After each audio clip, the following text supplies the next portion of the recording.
हम पिछले कुछ वीडियोस में डीपीओ के रोल्स एंड रेगुलेशंस के बारे में बात कर चुके हैं, रिस्पॉन्सिबिलिटीज़ के बारे में बात कर चुके हैं। हम कुछ इंटरनेशनल कंप्लायंसेस में भी डीपीओ के रोल के बारे में बात कर चुके हैं और अब हम ब्राज़ील के एलजीपीडी लॉ में डीपीओ का क्या रोल है उसके बारे में बात करेंगे।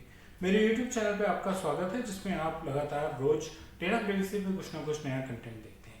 आइए आज हम बात करें कि एलजीपीडी में एक डीपीओ का क्या रोल है। एलजीपीडी अगस्त 2020 में बनाया गया था और इसका बेस जो है वो जीडीपीआर है। जीडीपीआर को फॉलो करते हैं और ज़्यादातर एप्लीकेबल है उन सब एंटिटीज़ के लिए जो ब्राज़ील में लोकेटेड है। अगर आप ब्राज़ीलियन कंपनी है, हेडक्वार्टर बाहर है, अगर आप एक इंटरनेशनल कंपनी है लेकिन ब्राज़ील में आपका ऑफिस है, तो आप ब्राज़ील के एलजीपीडी लॉ को के घेरे में आते हैं, आपको उसको फॉलो करना पड़ेगा। डीपीओ एज सच ब्राज़ील के केस में मैंडेटरी किन किन सिचुएशंस में है। अगर आपकी कंपनी बहुत हाई वॉल्यूम पे हाई रिस्क डेटा प्रोसेस कर रही है तो एलजीपीडी आपके लिए इम्पोर्टेंट है। अगर आप इंडिविजुअल्स की एक्टिविटीज़ को मॉनिटर कर रहे हैं और उसमें बहुत कुछ कवर होता है, आप उसकी फाइनेंशियल ट्रांजैक्शंस देख रहे हैं, आप उसकी हेल्थ देख रहे हैं, उन सब चीज़ों में ब्राज़ील का एलजीपीडी अपने आप वैलिड हो जाता है।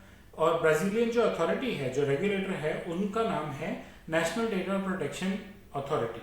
उनको हम एब्रिविएट करके एएनपीडी कहते हैं, इसलिए वीडियो में आगे आप कहीं एएनपीडी देखें तो जान लें कि वो ब्राज़ीलियन रेगुलेटरी अथॉरिटी है।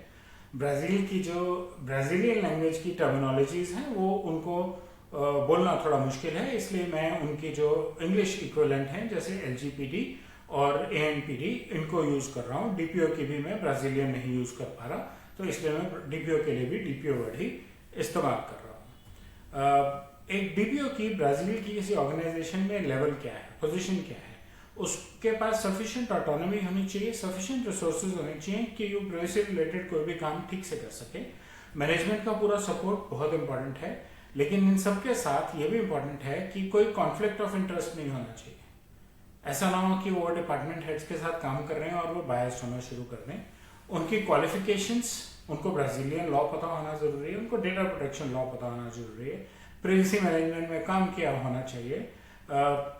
ये कुछ टर्मिनोलॉजीज हैं। एलजीपीडी तो ब्राज़ीलियन लॉ है, आईएस इज इंफॉर्मेशन सिक्योरिटी, और डेटा मैनेजमेंट तो आप जानते ही हैं।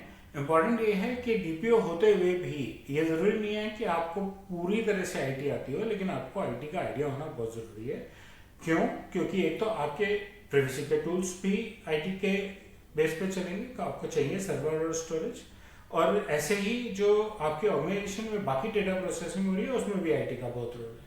और हमने एक एयरलाइन की केस स्टडी में देखा कि जब डीपीओ ने ध्यान ही नहीं दिया, एक्चुअली वो डीपीओ का काम होना चाहिए नहीं होना चाहिए वो एक डिबेट बन सकती है, कि फायरवॉल प्रॉपर्ली पैच नहीं थी, जिसकी वजह से एक ब्रीच हो गया और 4 लाख कस्टमर्स का personal data including personal financial data leak हो गया। क्योंकि पर्सनल डेटा था इसलिए डीपीओ का रोल आ गया है ना। तो इसलिए डीपीओ के लिए बहुत ज़रूरी है कि उसको आईटी के बारे में आइडिया हो, क्या हो रहा है क्या नहीं हो रहा, क्या नए पैचेस आ रहे हैं, क्या नई सिक्योरिटी मेजर्स आ रहे हैं। इसलिए हर रेगुलेशन में आप देखेंगे कि डीपीओ के रोल में आईटी की बेसिक नॉलेज होना और IT related risk management audits में काम होना, किया होना के बारे में बार बार बात की जाती है। एक डीपीओ की एलजीपीडी में भी सिमिलर रोल्स एंड रिस्पॉन्सिबिलिटीज़ हैं, जैसे आपने वहाँ देखा जीडीपीआर में। उसको एएनपीडी के साथ कम्युनिकेट करना है, उसको डेटा सब्जेक्ट्स की रिक्वेस्ट हैंडल करनी है। डेटा सब्जेक्ट मतलब जिनका आप पर्सनल डेटा प्रोसेस कर रहे हैं। अपनी ऑर्गेनाइजेशन को डेटा प्राइवेसी की पॉलिसीज पे एडवाइस करना है। Conducting and overseeing DPI, DPI मतलब डेटा प्रोटेक्शन इम्पैक्ट असेसमेंट, तो उसको डेटा प्रोटेक्शन इम्पैक्ट असेसमेंट पे काम करना चाहिए। कंप्लायंस मॉनिटरिंग, ये तो उनका मेन काम है। और ट्रेनिंग एंड अवेयरनेस, ट्रेनिंग और अवेयरनेस के बारे में हम बार बार बात करते हैं। ये उसका काम है कि स्टेक होल्डर से लेकर जूनियर मोस्ट एम्प्लॉय को ट्रेनिंग दे कि उसको कैसे प्राइवेसी कंप्लायंट रहना है, कैसे उसको किसी की पर्सनल इंफॉर्मेशन के बारे में बात या काम करना है जिससे कि किसी को बुरा ना लगे और किसी का कोई नुकसान ना हो। ब्राज़ीलियन लॉ में बस इतना ही। जैसा कि मैंने पहले भी कहा, वो जीडीपीआर को फॉलो करते हैं, तो इसलिए जीडीपीआर के बेस पे उन्होंने अपना लॉ बनाया है। आगे चल के हम और एशियन कंट्रीज के बारे में बात करेंगे with respect to the role of DPO फिलहाल के लिए, और हाँ आगे कुछ और टाइम के बाद चल के इंडिविजुअल लॉज की डिटेल में भी जाएंगे। लेकिन अभी फिलहाल अगले 3-4 दिन में हम और एशियन लॉज और डीपीओ के रोल के बारे में बात करेंगे।